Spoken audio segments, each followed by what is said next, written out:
Tous les chemins mènent à Rome. Mais c'est pas tous les chemins qui sont aussi rapides qu'un shortcut dans Mario Kart, hein?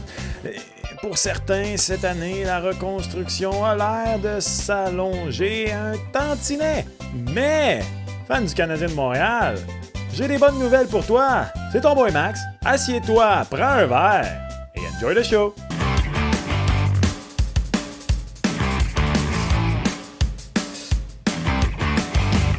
What's up tout le monde, c'est ton boy Max. TSN a publié son classement des noyaux U24 de la Ligue nationale de hockey. Je le sais, c'est précis pas mal comme affaire, mais comprenez bien le concept. On est allé dans les formations de la Ligue nationale de hockey, on a regardé les principaux joueurs qui ont moins de 24 ans et on les a classés. Et avec ça, on fait une moyenne pondérée et ça donne un classement des équipes de la Ligue nationale de hockey. Ce ne sera pas une vidéo réaction habituelle comme je l'ai fait parce que, littéralement, TSN a spoilé le punch dans le titre. Le Canadien de Montréal vient au premier rang de ce classement. Oui, réjouissez-vous, le Canadien devant les Sharks de San Jose, les Blackhawks de Chicago, les Ducks d'Anaheim et toutes les autres formations de la Ligue. Je ne vous cacherai pas qu'il y a une petite surprise de mon côté, personnellement parce que je crois que des joueurs de franchise à générationnel, ça doit de beaucoup booster un noyau d'une équipe, ça doit peser beaucoup dans une balance. Et je ne suis pas encore certain que le Canadien a ce joueur-là, peut-être Ivan Demidov. Honnêtement, Lane Hutson commence à me convaincre un peu qu'il est dans cette catégorie-là. Pas générationnel, mais je pense qu'il est meilleur que je pensais. Je crois qu'il peut être un défenseur aussi important pour le Canadien de Montréal que l'est finalement Quinn Hughes à Vancouver, ce que j'aurais pas cru il y a quelques mois de ça. Donc, exemple, la présence d'un Macklin Celebrini à San Jose, la présence d'un Connor Bedard à Chicago, aurait pu me porter à croire que ces équipes-là auraient été plus tôt. C'est la seule chose que je sais donc de ce classement, c'est que le Canadien vient au premier rang. On ne va pas donc descendre la liste et regarder. On va plutôt lire l'article, voir qu'est-ce qu'on en pense. On va essayer de prédire qui est considéré comme le meilleur U24 du Canadien de Montréal. Sachez que, bien sûr, Nick Suzuki n'est plus là. Par contre, Caden Goulet est là. Cole Caulfield également est là. Donc, dans les joueurs, là, bien sûr, Slavkovski et Lane Hutson également. Là, je ne les ai pas mentionnés, mais ils sont là. Donc, on va regarder ça ensemble, tenter de prédire dans quel ordre ils vont être classés, les meilleurs joueurs du noyau du Canadien de Montréal. Et, bien sûr, on va regarder les autres équipes. Qu'est-ce qu'il en est? Tout juste avant de poursuivre, si tu es ici pour la première fois ou si tu es ici pour la 100e fois et que tu n'es pas encore abonné à la chaîne, s'il te plaît, fais plaisir à ton boy. Laisse un like, un commentaire et surtout, abonne-toi. Ça aide bien sûr à faire croître la chaîne. On vise à atteindre 12 500 abonnés d'ici Noël et j'ai besoin de ton aide, oui, toi, pour atteindre cet objectif. On poursuit maintenant avec l'article de TSN.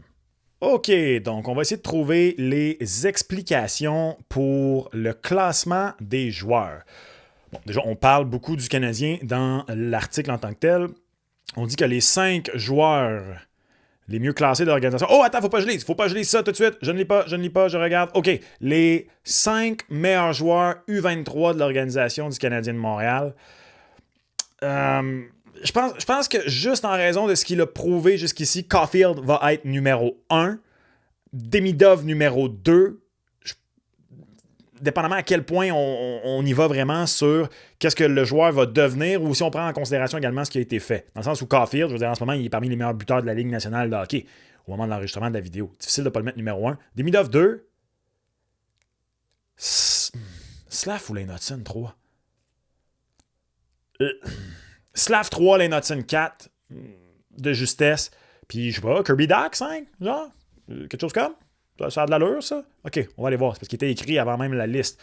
On va retourner. Donc, premier, Cole Caulfield est au premier rang pour le Canadien de Montréal. Demidov, numéro 2. Slavkovski, numéro 3. Hutson, numéro 4. Jacob Fowler, numéro 5. Je vais pas être fâché. Le nombre de fois que votre boy a crié au manque de respect quand Fowler se retrouve pas sur des listes. Je vais pas être fâché. Pas être fâché, non. C'est bien correct. Jacob Fowler, numéro 5. Devant Caden Goulet, devant Kirby Dach, devant Alex Newhook. C'est bien. J'ai pas vraiment de problème avec ça. OK, on voit ici tout juste au milieu. Donc, les joueurs sont classés en catégories. 3A, c'est une superstar. 2A, c'est élite. A, c'est un gardien numéro 1, un défenseur de première paire ou un attaquant de première ligne. B, un gardien qui peut être dans un tandem, un défenseur top 4 ou un top 6. Et C, c'est en descendant. OK, intéressant. On dit que donc pour Roundup, mais attends, est-ce qu'on avait montré les... Non, on n'avait pas montré les listes les cotes des 5 joueurs que j'ai nommés. Donc, Caden Goulet... Ah, donc Goulet va être 6e. Donc, il round-up. Donc, il complète un groupe de 6 joueurs qui sont 2A ou A. Wow! 6 joueurs B. Wow! Un peu, là. Donc, 6 joueurs A ou 2A. 6 B. Colin, ça veut dire donc qu'on considère du côté de TSN que le Canadien a dans sa filiale 6 joueurs de soit top 6 offensif, top 4 défensif et gardien de but élite ou numéro 1 ou peu importe. Pas pire du tout. OK, donc Cole Caulfield. Bon, on va aller voir... Oh, attendez, ça, je voulais pas le voir. Parfait. Parce que je vais essayer quand même de deviner les autres équipes. Bon, mais le Canadien, OK. Donc, pas de 3A. Pas de 3A chez le Canadien de Montréal. Ça a du sens. Je pense que le seul qui aurait eu un potentiel 3A aurait été Demidov, mais 3A, c'est quand même énorme. Je ne m'attends pas à ce qu'il y ait beaucoup de joueurs 3A dans cette liste-là. De même, Bédard va être 3A, Celebrini. Jack Hughes a encore 23 ans, fait qu'il va être 3A. J'essaie de penser à qui d'autre. Peut-être Tim Stuchla, vu qu'il a déjà fait 90 points, ça pourrait avoir du sens. En défense, en ce moment, je pense pas qu'un des jeunes, même Lev Shunov, je ne m'attends pas à ce qu'il soit 3A. Devant le filet, je pense pas qu'on donne assez d'amour dans ces genres de classements-là à quiconque. Peut-être Jesper Wallstedt, mais je pense pas. Je pense que lui et Askarov vont être 2A. Vite de même, je vois pas qui d'autre serait potentiellement 3A. Donc, à voir. Mais Caulfield et Demidov 2A. Slavkovski Hudson A. Moi, je viens de le dire. Moi, je pense vraiment que Lane Hudson est en train de me convaincre que c'est un potentiel 2A. On aime beaucoup Caulfield. Hein? Je serais curieux de savoir si on avait fait cet exercice-là avant le début de la saison, il se serait trouvé où, Cole Caulfield? C'est que là, vraiment, s'il devient l'as buteur qu'on voit pour quelques années, effectivement, ça change la donne pour Cole Caulfield.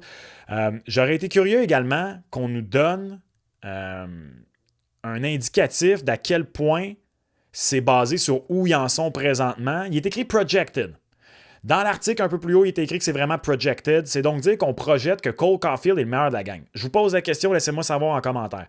Parmi les 4 joueurs que vous voyez à l'écran présentement, moi, ce ne serait pas cet ordre-là. Puis je vais être honnête, Cole Caulfield 4e. Puis c'est pas une flèche à Caulfield, je l'adore. Je pense que dans 5 ans, il est le moins important de ces 4-là du Canadien de Montréal. On ajoute à ça dans le top 5, c'était Jacob Fowler. Moi, je suis un gros fan de gardien numéro 1. Hop. J'ai vu un petit peu le 7e, c'est pas grave. Demidov numéro 1. Slavkovski numéro 2 de justesse devant Lane Hudson. En ce moment, on regarde Lane Hudson, on est excité, on voit tout le talent, mais un ailier de 6'3, 6'4, 2'20, 2'30, dépendamment au moment de l'année. Il est même monté à 2'40, semble-t-il, ce qu'il avait dit à sa saison recrue. En série, moi, je pense que ce gars-là va tellement être important à 22, 23, 24, 25 ans, pour le reste de sa carrière, en fait, après ça, là, dans son prime, que je l'ai un petit peu devant Hudson 3, Caulfield 4. Mais honnêtement, il y a un argument pour classer ces 4 gars-là dans l'ordre que vous voulez. Après ça, Fowler et Caden Goulet, je suis d'accord. C'est donc dire, tu regardes ça, puis le Canadien, selon TSN, a un alignement partant de qualité dans les joueurs déjà repêchés au sein de l'équipe. C'est quand même intéressant pour vrai. Parce qu'une chose qu'on entend beaucoup des recruteurs, qu'on entend beaucoup des observateurs sur le Canadien, c'est qu'on a de la quantité puis pas tant de qualité. C'est de moins en moins vrai. Puis il faut dire que U24, c'est quand même énorme. Là. Je veux dire, Caulfield entre dans son prime, là, en théorie. Donc, est-ce qu'on peut vraiment le considérer comme un jeune, c'est relatif? Je veux dire, à cet âge-là, Sidney Crosby est un capitaine champion de la Coupe Stanley, mais bon, on ne va pas comparer à Sidney Crosby. Là. Je veux dire, ce serait comme me comparer, moi, à Ben Affleck. C'est pas juste. Je parlais en termes de ma face, là, au cas où c'était pas clair. On va... non, moi, ça va être ça mon ordre. Donc, Ivan Demidov, numéro 1, Slavkovski, numéro 2, Hudson, numéro 3, Cole Caulfield, numéro 4. Je suis à l'aise avec Fowler et Caden Goulet, numéro 5 et 6. On va descendre puis voir le reste. Donc, 10 joueurs du Canadien de Montréal. Wow! Kirby Dach et Alex Newhook sont pas là. Wow! Michael A, Joshua Roy, Logan Mailloux, David Reinbacher devant Kirby Dach. Newhook, ça me surprend pas. C'est correct. Wow! D'où Jésus? Ce sont tous des B, ce qui est très bien. Honnêtement, je suis à l'aise avec tous ces classements-là. La seule déception là-dedans, c'est Reinbacher. Repêché 5e au total, puis là, c'est correct, il est blessé depuis bientôt 2 ans. Quelqu'un l'autre jour, en commentaire, qui m'obstinant, il disait « Reinbacher n'est pas blessé depuis 2 ans. Il a été blessé l'an dernier, il a raté beaucoup de matchs, et là, il est blessé cette année. » Ce que je veux dire quand je dis qu'il est blessé depuis 2 ans, sa progression est ralentie par des blessures pour une 2e année consécutive. C'est franchement intéressant. Moi, il y a une chose que j'observe. Regardez bien la liste actuelle. Ça fait combien de temps qu'on entend, puis surtout aux alentours du repêchage à chaque année, ça prend de l'attaque. Le Canadien est loadé en défense. Ça prend de l'attaque, ça prend de l'attaque. Regardez la liste. Numéro 1, 2, 3, des attaquants.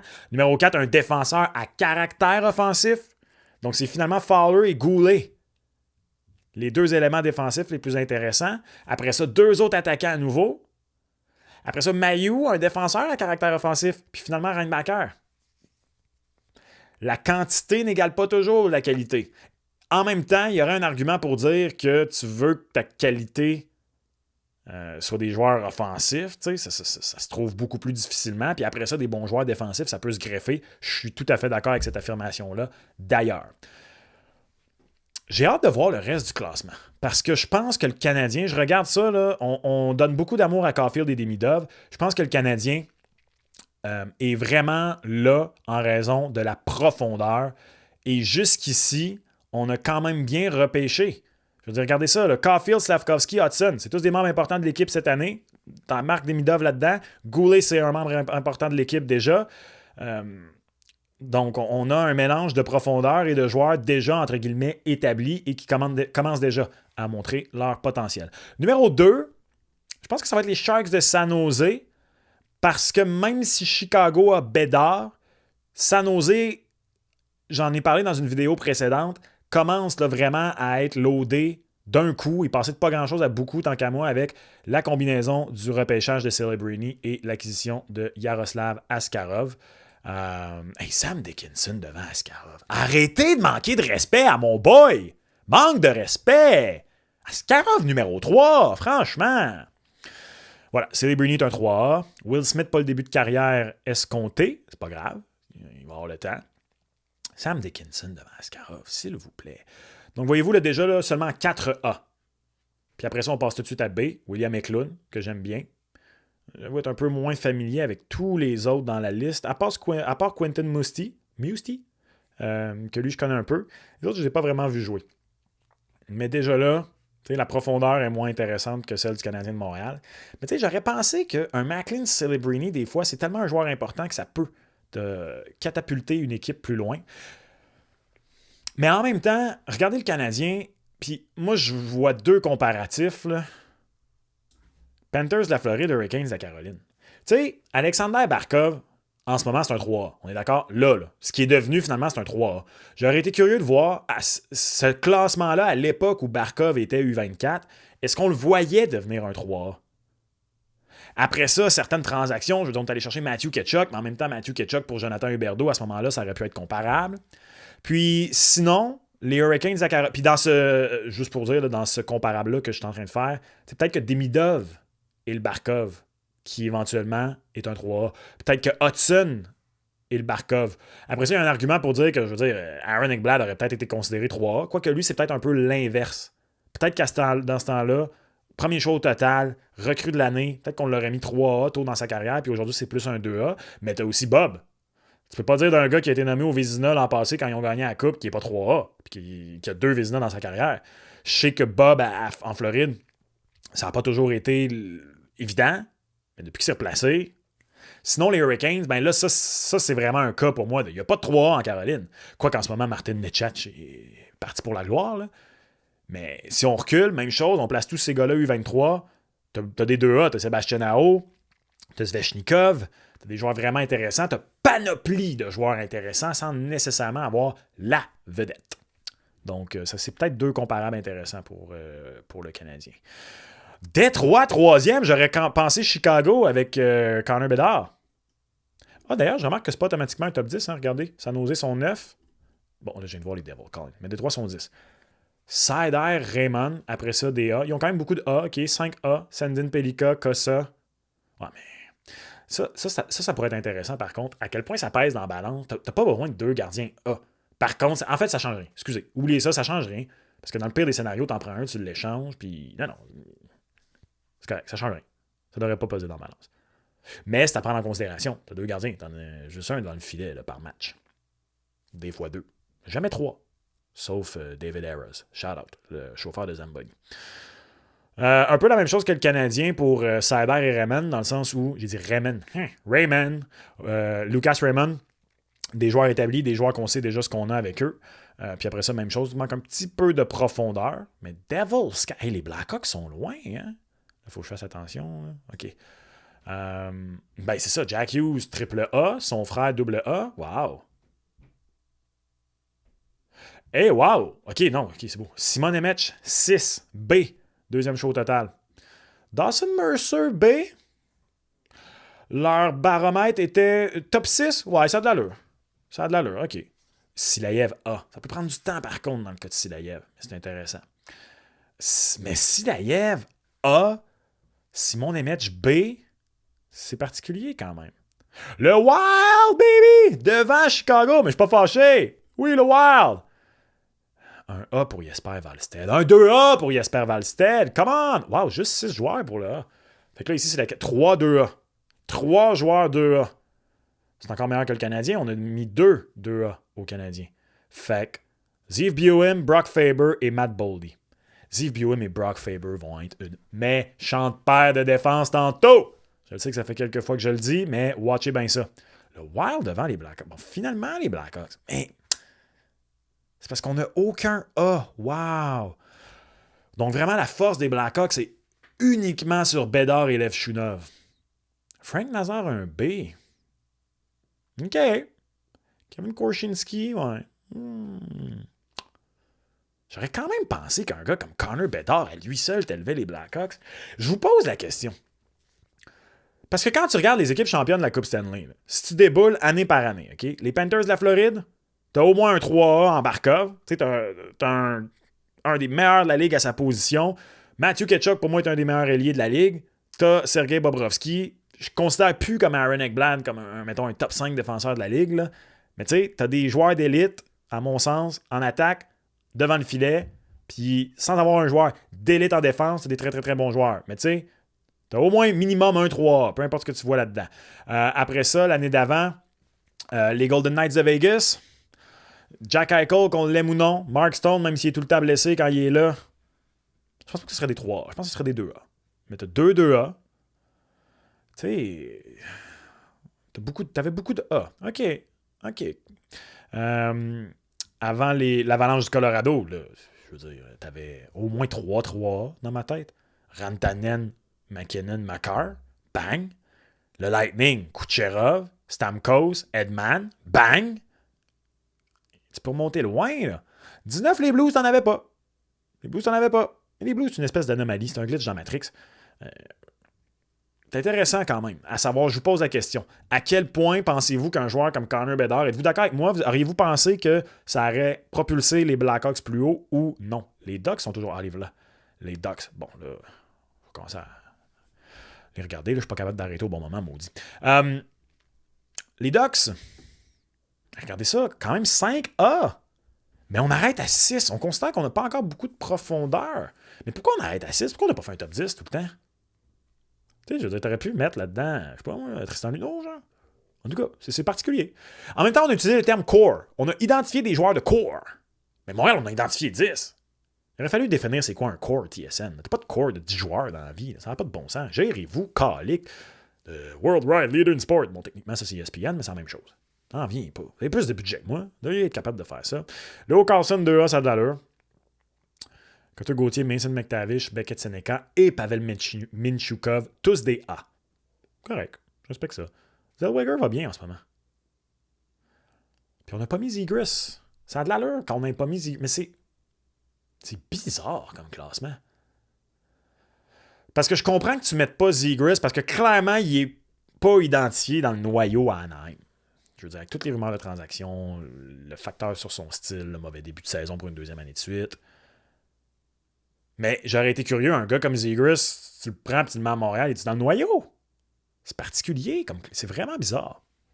C'est curieux. C'est très curieux. On va compléter le top 10, puis après ça, on va aller en rafale pour les autres. Les Sénateurs d'Ottawa, numéro 8. Wow, seulement 4 joueurs. Ah, ben là, voilà la réponse. Puis on a mis Tim Stuchla 2A d'ailleurs. Jake Sanderson 2A aussi. OK, je commence à débarquer du hate train de Sanderson. J'ai jamais été un hater, mais on m'a qualifié de hater.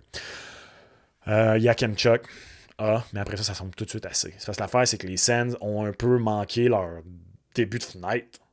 Tu sais, je veux dire, du Brady Tkachuk, du Thomas Chabot, commence, entre guillemets, à être vieux. Pas dire, pas vieux, mais commence à être dans le prime de leur carrière. Là.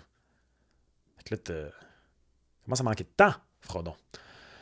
Numéro 9, les Stars de Dallas. Ah, ils sont fatigants. Ah, ils sont fatigants. Y a-t-il une équipe plus... Y a-t-il une équipe mieux loadée que les Stars en ce moment? Ils sont riches, leur père est riche, tout le monde est riche. Dans le sens, ils sont bons en ce moment, ils vont être bons dans 2 ans, ils vont être bons dans 6 ans. Wyatt Johnson, numéro 1, 2A, oui monsieur. Je pense que Logan Stankoven a un potentiel 2A. Thomas Charley, A, ouais, ça c'est bien. Maverick Book B, ça a de l'allure. Ouais. Non, c'est vrai que Logan Stankoven A, non, c'est B, c'est top 6. Ouais, Logan Stankoven A, c'est correct. J'accepte. Logan Stankoven A, c'est correct. Mais regardez ça. Regardez ça. Maverick Bourque, 22 ans. Thomas Charley, 23 ans. Logan Stankoven, 21 ans. Wyatt Johnson, 21 ans. Ah, qui sont fatigants, les Stars. Calique. J'ai le goût des ailes. Puis numéro 10, Columbus. Pauvre Columbus. Tu sais, t'aurais pensé qu'ils pourraient être plus hauts déjà, puis non, ils le sont pas. Un 2A pour Fantilli. Un simple A pour Lindstrom. Lindstrom, c'est un cas particulier. J'ai vraiment hâte de voir ce que ça va donner. On dirait que Lindstrom, c'est coup de circuit ou retrait au bâton. On dirait que ce ne sera pas un double, ni un simple.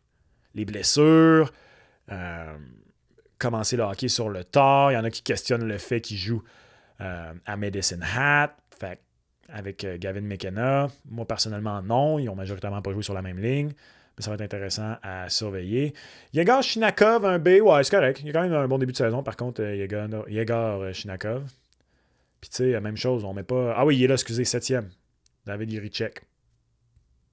C'est bien. C'est bien. Donc, ça, c'est le top 10. Je veux dire, je suis pas mal certain qu'il n'y aura pas d'autres joueurs AAA de toute façon. Tu sais, rendu là. Oh, Utah est bas. Utah est 11e. Wow! Wow! Il semble que ce groupe-là est pas mal plus intéressant que plusieurs autres équipes avant, non? Je suis tout seul à penser ça. Cooley, Gunter, TJ Ginla, Simachev, même Josh Doan puis Mathias Maccelli. Pourquoi Mathias Maccelli est là? Il a 24 déjà. En tout cas, les Sabres. Les Sabres sont bas! Tu regardes le top 5 de cette équipe-là. Le Power Peterka. Bon, Byron, OK, commence à être plus vieux. Levi, Benson. Wow! Mais les Sabres, on est un peu dans la même catégorie que les Sens. On est en train de manquer notre fenêtre. Ah, hey! Je peux pas croire que j'oublie Mishkov. J'aurais pensé que Mishkov aurait peut-être été 3. Il est pas 3. Mishkov est pas 3. Mishkov est 3. Mishkov est pas 3. On n'a pas encore beaucoup à part Mishkov à Philadelphie. Ça, c'est correct. Ça, je comprends ça. Les Flames, ouais, c'est correct. Les Leafs. Les Leafs 17e. Hey, là, Toronto Sports Network. Lâchez-moi les Leafs 17e. Un peu de sérieux. Les Kings... Ouais, c'est parce que j'avoue, même chose. Leurs joueurs commencent à être plus vieux. Mais tu sais, Brent Clark puis Byfield, c'est quand même intéressant. Ça, là, juste avec ces deux gars-là. Byfield B! Il est trop tôt pour mettre Byfield B. Byfield peut encore être un A. Ouais, les Rangers, à part Perro. Pourquoi je dis Perro? Ça, tu peux m'appeler Yann Perro. Lafrenière, il y a 23 en plus. Lafrenière A ou 2A? Oh, intéressant. Très intéressant. Le Kraken est un peu bas. Kraken aurait dû être devant Toronto. Voyons donc.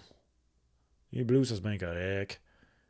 Les Jets, c'est là rendu là, c'est un peu un pile ou face. Là. Honnêtement. Là, on est rendu dans les équipes où ils ont vraiment pu. On n'est pas à ce stade-là de la reconstruction. Là, donc, je peux comprendre pourquoi. J'imagine que le chiffre entre parenthèses, et on va conclure là-dessus, doit être où l'équipe était au dernier classement. Le Canadien serait passé de 10e à 1er. Est-ce que c'est écrit quelque part dans le... Il n'est pas écrit.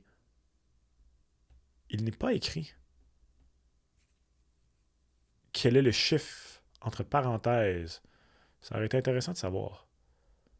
Donc voilà, le Canadien de Montréal vient au premier rang du meilleur noyau U24 de la Ligue nationale de hockey selon TSN. Beaucoup de questions dans la vidéo, donc laissez-moi savoir en commentaire et je vais réagir à ce que vous avez à dire sur le sujet, bien sûr. Franchement intéressant. Est-ce que ça remonte vos espoirs à moyen terme pour le Canadien? Êtes-vous surpris d'à quel point on considère que la base d'espoir déjà accumulée est bonne du côté des experts de TSN? Laissez-moi savoir en commentaire. D'ailleurs, puisqu'on est sur le sujet des jeunes et des espoirs, tu veux savoir ce que sont devenus les 14 joueurs repêchés devant Cole Caulfield? Écoute cette vidéo sur mon channel. Et comme toujours, on se reparle dans une prochaine vidéo. Ciao!